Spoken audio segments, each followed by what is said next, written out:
satu di seger waras. Ayam tentu tegani mana panjang umure, ngerti?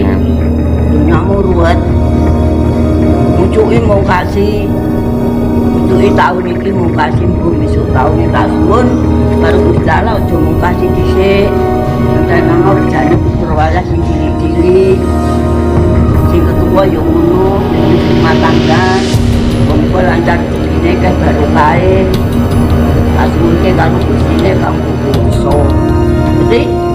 Jane sing lali, jane sing eling. Yen eling keselamete, nek lali akeh cilakane iki ora. Nggih. Assalamualaikum warahmatullahi wabarakatuh. Rahayu buat sedulur semua. Kali ini saya sedang berkunjung ke tempat dari Mbah Tumina, keturunan dari Mahapati Gajah Mada. Nah, beliau ini sering berinteraksi ya, sering dimasuki sukma dari Mahapati Gajah Mada guys ya, yang viral Mbah Tumina. Ikuti terus perjalanan saya. Ini kita akan menuju ke tempat dari pertapaan Mahapati Gajah Mada. Nah, ini lokasinya guys. Oke.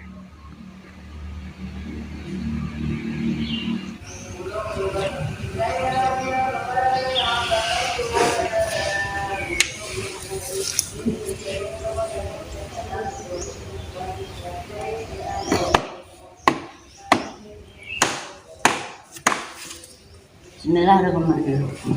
Bumi pokok poso cikal bakal terus ya ngumpulane besok.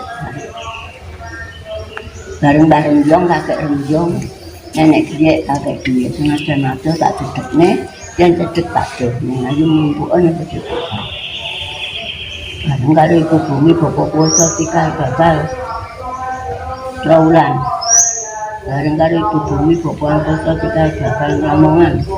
Bareng karo bumi pokok angkasa kita dapat nyegriane sampean resik ya. Bumi pokok angkasa kita dapat resik.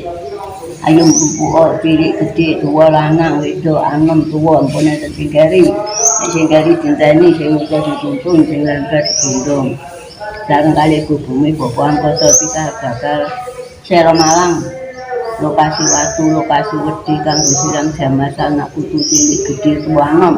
Ning gak dicausi unjukan ayo mlumpuh iki lho tak causi digarang ini sing keri yo tenono sing tuntun ono sing lemper gunung ono bareng male kali bumi bapa angkasa kita bakal gak meneng jabung sak piturute yang ditempatin Mbah Agung Jabung Prabu Jayanegara Prabu Hayam Wuruk Rahayu yang Pati Gajah Mada tindak tepi kula buru-buru namun pun juga tuli pinarak mengkasi gading gambar bencana wonten kadang-kadang sowan pikiran kangge tuntunan kawulane Gusti Kang Maha Kuwasa monggo kula aturi dijaran dalem-dalem bumi pokok poso masing-masing mentepat pojok etan pojok kulon pojok lor situs asuli tindak nyembaban panggonane para punden Majapahit aku tutus cawas nunjukan tahu kejaran ini jasnya sekolah ngotoyan sekolah petak sekolah rum arum gandane sedang rasane kucil rupane buku semenyan masuk ngadep becek sak dolanang gandane mengambar-ngambar metuki persegane para ping sepuh Majapahit monggo kula numpak dhewe wonten lupa putih kula nyuwun pangapunten wonten kirangane sajene wonten kekirangan suruh bakune kadang-kadang wis wenaken pangapunten. Monggo ya. Kula aturi melangkahi piyambak-piyambak. Kula namung kangge nuduhaken cara dalan kula namung kangge nutur. Putu-putu sing marak sepo dhateng iki.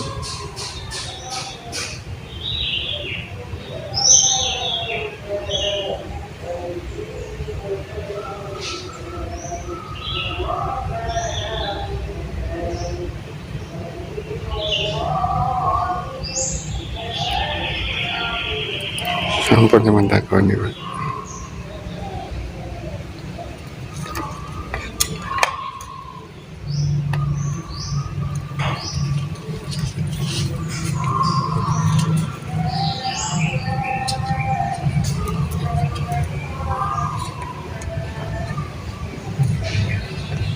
Assalamualaikum. Waalaikumsalam.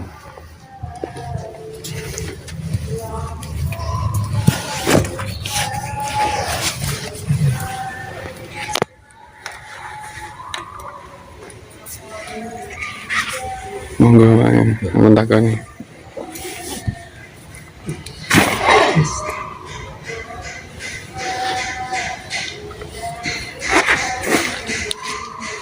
Wih, wis gak ono. Tasik wonten. Oh, Pak Dini.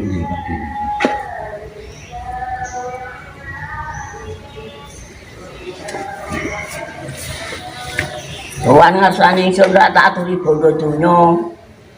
Tak aturi seger waras. Ayem tentrem tegene maneh panjang umure. Ngerti? Dunyamu ruwet. Mucuki mung kasih. Mucuki taun iki mung kasih mbuh besok taune tak suwun karo Gusti Allah aja mung kasih dhisik. Entenono rejane putra walah sing cilik-cilik. Sing ketuwa ya ngono, sing wis rumah tangga. Muga lancar rezekine keh barokahe.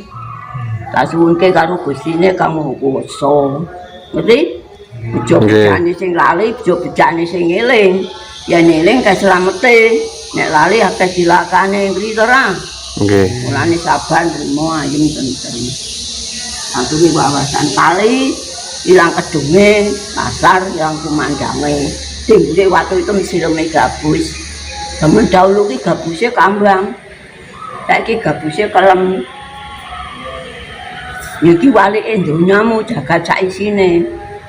Donyamu iku digulung digelar. Sunane dikule satriya paninge teko pojok loretan. Ayem tentrem tegeniman panjang umure. Ngerti ora? Ayo kaya mangkono tak aturi wawasan ora tak aturi bondo donya. Nek seliramu kudu golek bondo donya ora nggo kene. Ono nang Gunung Kawi, ning Budangan apa ning Ujang.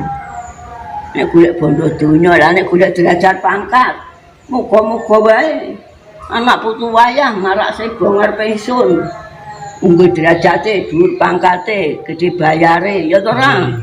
Sing ati-ati lan waspada. Becik ya ketitik, ala ya ketara. Sapa nindakake salah bakal seleh.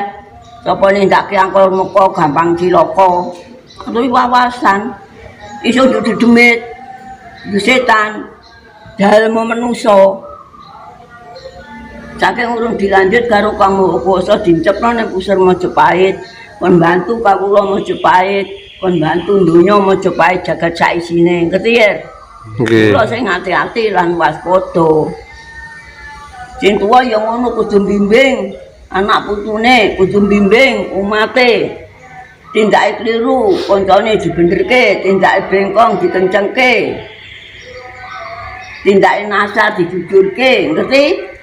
Sing ati-ati lan waspada. Becik ya ketitik, ala ya ketara. Dunyamu Jawa Barat, Jawa Timur. Maju ajur, mundur lebur.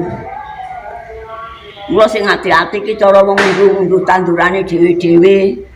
Yen tandurane apik dhuwure apik turun ping pira wae ya apik ya akeh olehe kaya rezekine lah nek dhuwure Allah wine Allah masih turun ping pira ya Allah ngerti ya kula sing ati-ati lan waspada becik ketitik ala ketara sapa kang tindak salah bakal seleh sapa tindak anggur muka gampang cilaka tak aturi wawasan. Zaman saiki aja sembrono. Guntur, gempal bumi, banjir. Gunung meledos ya to ra? Lah mulane kaya mangkono kucing hati-hati. Nek gembul nyambut gawe tunggal sak pabrik, nek nyambut gawe tunggal sak kantor. Dilokno ngene-ngene ya wis meneng wae. Ngaji kuping budhek mata becek. Jembar dadane jero segarane amba jangkae bagus tindake lancar rezekine ngerti ora mulane kaya mangkono aja sembrono zaman saiki ayo matur apa sing bakal kuaturne singkat sejarah niki penjelasan Gajah Mada iki pun. Lah iku mang wis diparingi sejarah. Sejarah ingsun iki ya pertapa ning kene umur 20. Nganti umur 30. Uncat tekan kene. Kepengin munggah derajatku, kepengin mlaku maneh. Kepengin dadi patih. Asmane ingsun Dipoyono. Nah, tak turi wawasan. Sowan ngasan ora tak turi bondo donya. Napa leres, Mbak? Napa leres niku, Mbak? Niki napa yang Gajah Mada niki asline ndugi Lamongan. Teko dusun Modo. Modo Lamongan. Nggih. Isun tekan kono, lahiran kono. Nek ibune ingsun ning Gunung Ratu. Ingsun ki ora ketok dasate, ora ketok ragane ning sukmane sing nglindungi putra wayah. Ngerti? Lara tak wang goleke tangga, susah tak wang goleke kanugrahan. Aku muga-muga iso dadi Pak Lurah. Muga-muga iso dadi lurah. Kene pendaftaran bupati. Aku tak ikut iso dadi bupati. Iki ana pendaftaran DPR. Aku tak ikut iso dadi DPR. Ngerti? Nggih. Kula sing hati-hati lan waspada. Ayo matur apa sing jatuh. Menurut informasi yang kula terima itu niki wonten pusat. Sopane sapa? Rumah si tekan ndi? Yen ora ana pusaka ini tak singitno kabeh. Aja sampai muncul.